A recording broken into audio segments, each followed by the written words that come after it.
I am here with Ran Walker to talk about his flash fiction and microfiction.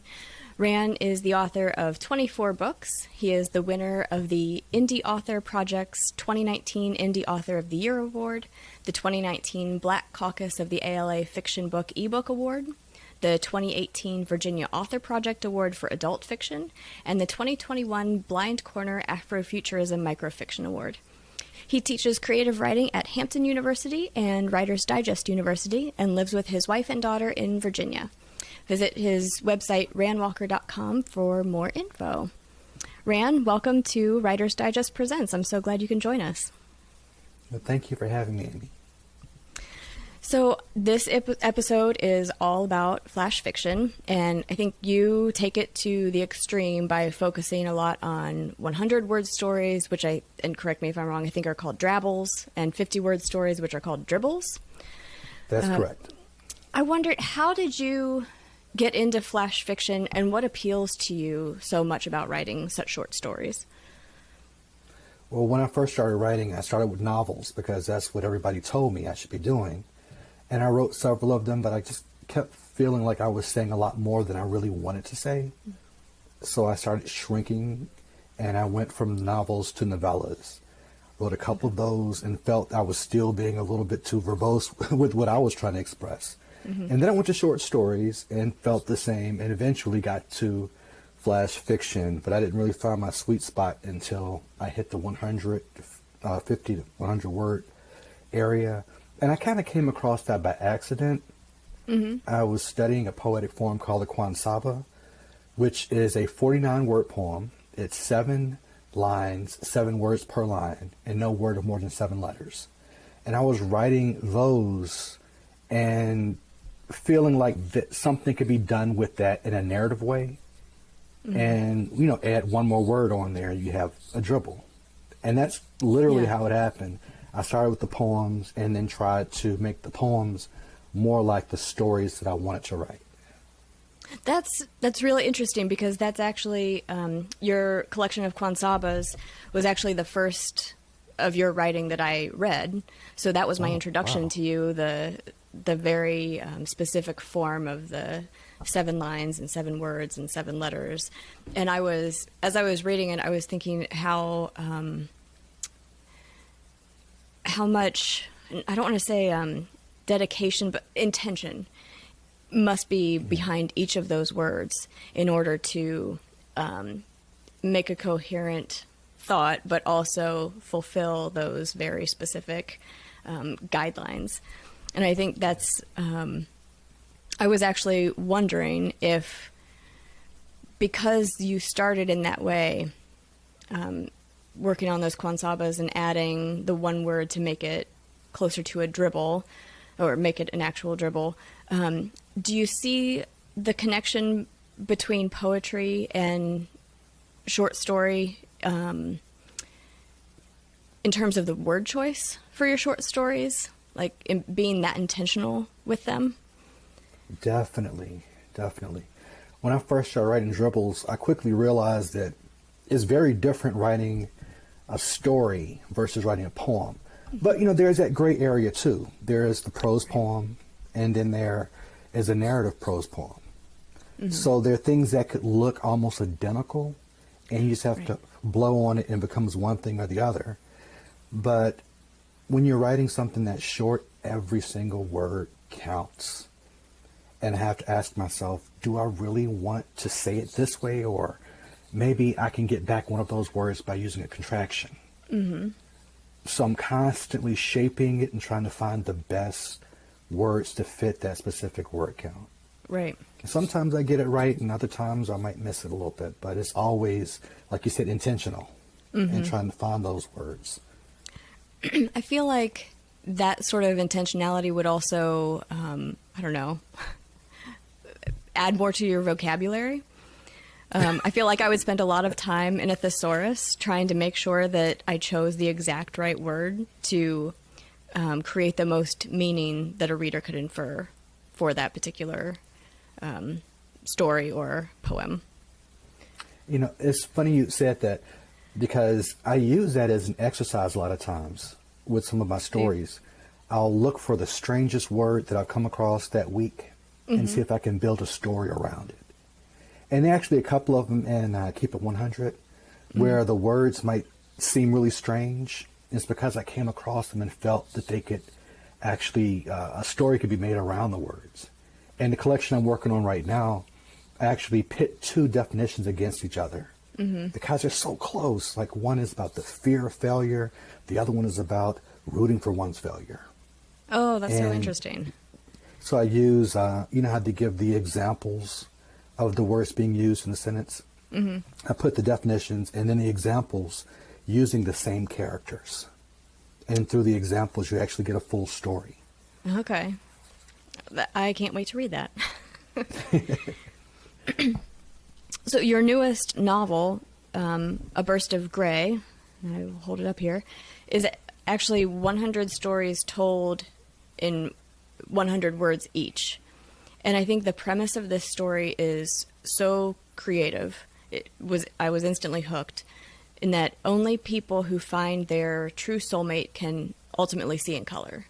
How did you come up with that idea? Actually, I was online and I was just looking at prompts, things to write about. And I saw a prompt that kind of boiled down to that very thing. Really? And I was like, well, what would that look like though? Like the idea was maybe expressed in 7 or 8 words. I was like, this is a writing prompt. What can I do with this prompt? And then I started thinking about the cultures that would evolve out of this. And I thought about a character who would depend on this science in a way that most people wouldn't. So that was the original idea. And when I tried to write it, didn't work. I wrote it longhand and a moleskin and everything. Did not work. I abandoned the idea. Then I came back later on after I wrote Keep It 100. And I said, what if I wrote this as 100 different stories that all told the same narrative arc?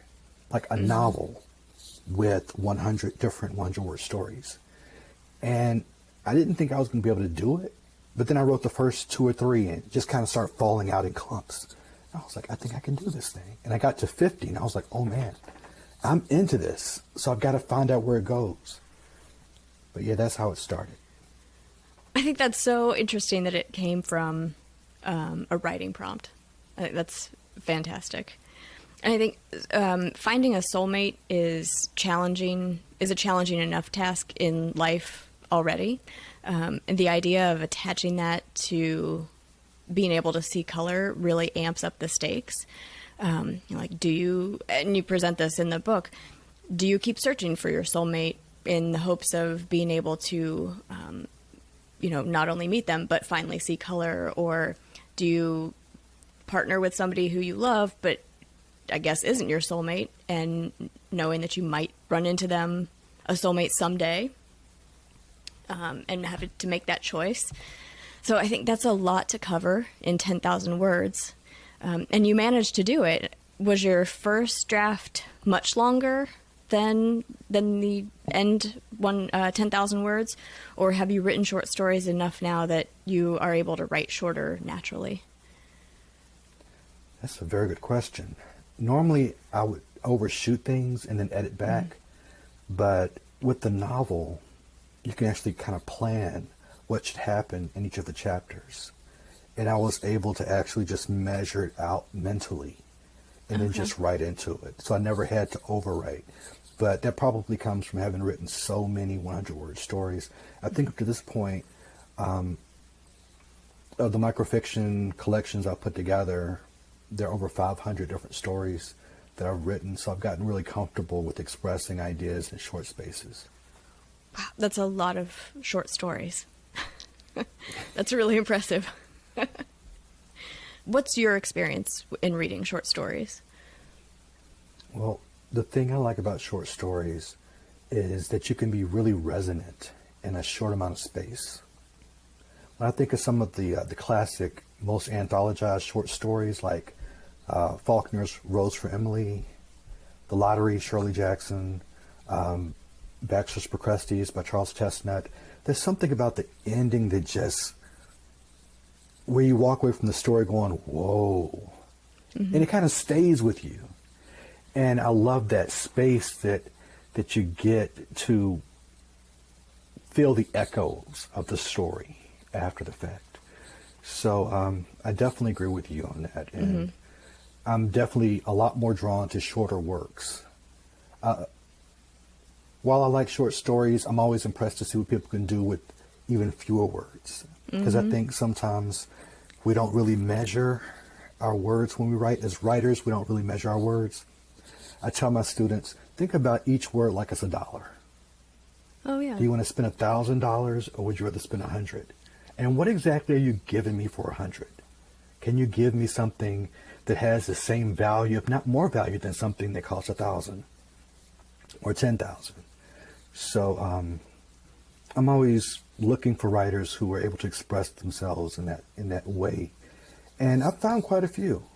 When I find them, I go and buy everything they write. Yeah. There are a few that like I'm from Mississippi originally, Okay. and there is a poet who also is a memoirist. Her name is Beth Ann Finley, and she has a collection called Heating and Cooling. It's a nonfiction collection. And a lot of those pieces were published originally as poems, but they read as straight nonfiction as well. And I just love what she does with space, the economy of words that she uses. And there are a number of people who are really, really strong in the area. Grant Faulkner, another person who's very strong in that area. And when I read those stories, I get so much from them. So you mentioned a couple of your favorite writers of microfiction. What are some of your favorite outlets to submit to? Well, Grant Faulkner is one of the co-founders of 100 Word Story, which I believe was one of the first periodicals to really do that. That's always a great place to submit. There is a new journal called The Sense of Fictionist. I love that title too because it says exactly what it is. And I believe that the editor is in her 4th issue. It's a wonderful, wonderful journal. I know that Smoke Loan Quarterly has been known to publish short pieces. There's just a variety of different places that you can go to. Duotrope has a list of them. And what's funny, though, is that there are places, and this is just a small little gripe, but there are places that claim to publish flash fiction that won't even look at microfiction. Really? And, it has to be 300 words. It must be 500 words. And I'm like, 500 words, that's 5 stories for me. Unless it's an interlinking story, then I can't really submit to them. So I find that, sometimes it's best for me, once I've gotten enough of the individual pieces done, to just handle it myself, because I do have a background in both law and publishing. And I believe the work deserves to be in the universe and in the dialogue for microfiction. So if it's not there and people are hesitant about putting it there, I'll put it there myself. Yeah, you do. How many books have you self-published at this point? I believe that it's like 22 of the 24. Okay. The others were published by other publishers.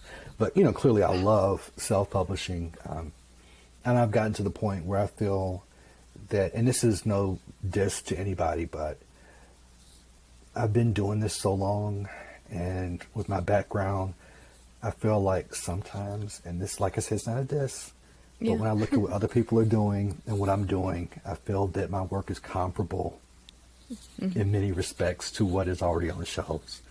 And my books are on the shelves in different places as well, so I don't feel like there's anything lost by that. No, and certainly your the bio that I read of you at the top reflects that, I think, with all of the awards that you've won, deservedly so. I want to go back to what you said about some outlets not being open to microfiction, and thinking about it, I think Writer's Digest might also be one of them. We do the Your Story submission, where we have a photo prompt in each Right. issue, and we ask writers to submit, in most cases, I think one of them is a 600 word or fewer story. But when we get stories that are like 450 words or 500, we always say, oh, they're too short. It's not going to fill the page. And maybe I need to think about that a little bit differently and think about the story itself fills the page, even if the word count does not. Does writing the strange, as you called it in your article for Writer's Digest about this, does that resonate more for you when you write short stories than writing fiction based in reality? You know, I never really thought about it. When I teach my classes and the stories I assign, I've had students say, are all of the stories weird like this? And it so happens that most of them are. I grew up really enjoying like The Twilight Zone, Amazing Stories, Tales from the Crypt. And I think when you can get those stories done the right way, then there's nothing better than that. So I used to have this saying that out of every 10 episodes of a particular show like that, only 2 of them are going to be good. The other 8 are not going to be as good, but those 2 are going to be so good that you're going to keep coming back for more. And yeah, I do find those fun to write. And when I first started writing, honestly, I thought that was what I was going to do. I was going to write horror. I was going to be. Victor LaValle is doing a very good job with that right now. But I was thinking that's what I'm going to do. And now that I see that there are people out there able to do it successfully and that there is an audience for people of color doing that type of thing, I've gotten even more jazzed about it. Like, you know, Jordan Peele's over here. Donald Glover's over here. Victor LaValle is writing. Tanana Reeve is writing. Everybody's having this conversation, and we're in these strange places, and I'm loving it. Oh, yeah. I mean, I love reading it. They're some of my favorite stories. Those sort of strange ones that give you goosebumps. I saw you posted something on Twitter the other day, maybe it was yesterday, about writing a story that scared you. Was that how you put it? You know, okay. So can I share the story with you? I would love that.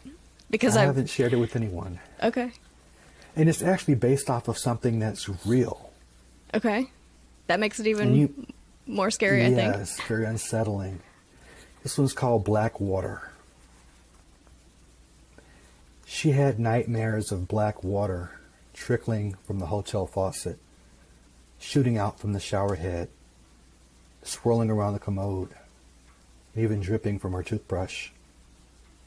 It was always black water, and the water had always come from above, a tank on a higher floor, or perhaps the roof, containing the body of a woman thought to have disappeared.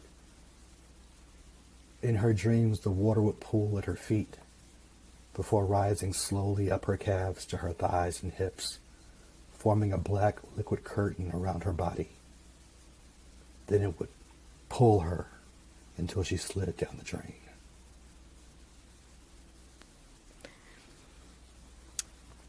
Yeah, that's unsettling, but I love it. Yeah. Oh, that's so creepy. It's like one of those things that, yeah, I feel a little uncomfortable. I have Yeah. to detach myself from the words as I'm reading them. But yeah. And there was actually a situation, I'm sure you heard about it. I do a lot of true crime. And that story always just made me feel really, really uncomfortable. Yeah. But the way you describe it, it's such a visceral thing. Like you can almost feel it, and I don't want to go take a bath or take a shower for a little while because that's what might come out.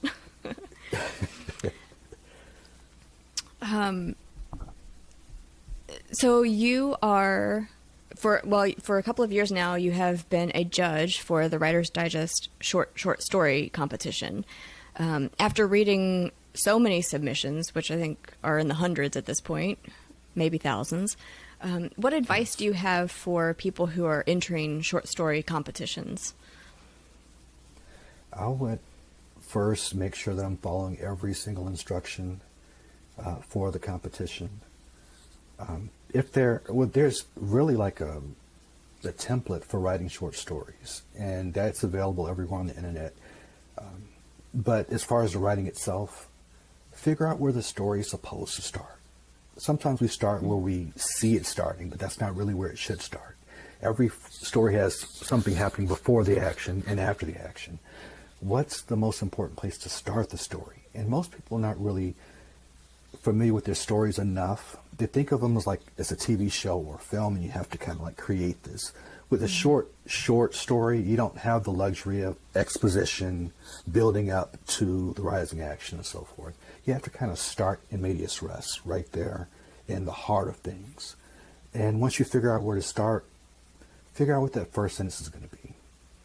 Because like you said, if I'm reading 1,000 stories, you've got to hook me very quickly. Mm-hmm. And one more tip, because I have a whole boatload of tips, but the other thing is make grammar and punctuation your friend or your friends.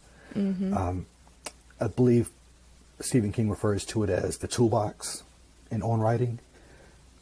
Get very familiar with that. And if you're a person who you don't know what a comma splice is, or how to use a semicolon, or that you should indent each paragraph that you write with, that you're not submitting something that's formatted for a book but for national competition, then those are things you can do ahead of time that would better your chances of getting farther in the process.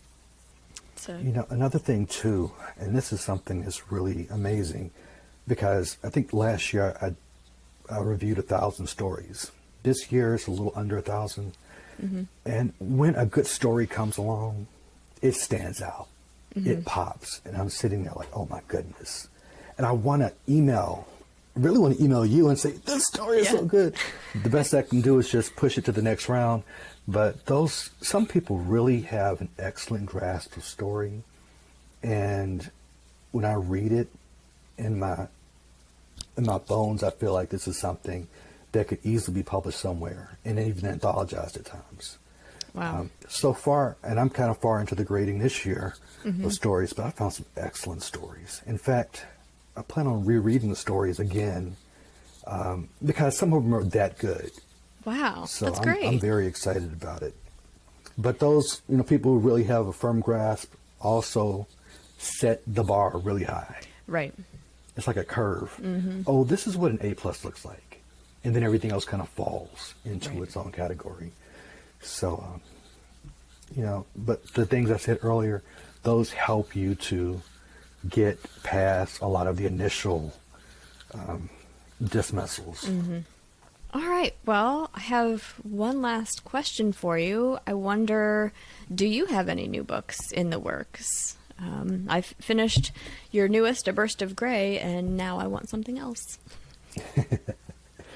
Well, I just finished a collection called A Library of Afro-Curiosities, or The Library of Afro-Curiosities. Okay. It's another collection of 100-word stories. There are 100 of them. Blackwater is one of the stories there. Perfect. And they're all over the place. Some of them are extremely meta. Mm-hmm. I love playing with the form in different ways. I have one that's just a list of song lyrics. Let me tell you what I mean. So, one of my favorite Beatles songs is Come Together. Yeah, okay. And those lyrics are ridiculous. And I was looking at John Lennon's like, yeah, this is just gobbledygook. Yeah, and people are like, we like to make sense of their stuff.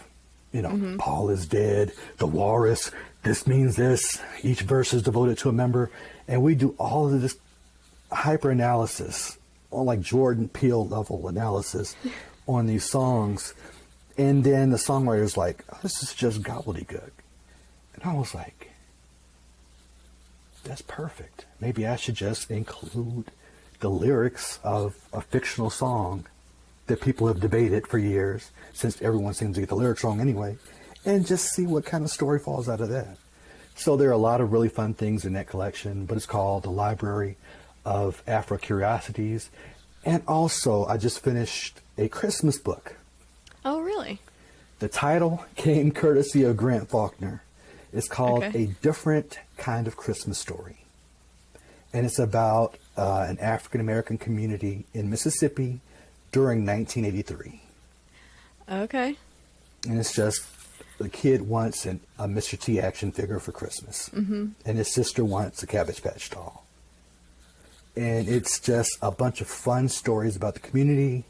There's nothing in there that is dreadful or, the Okay. conflict is very light. Mm-hmm. It's a story of Black joy.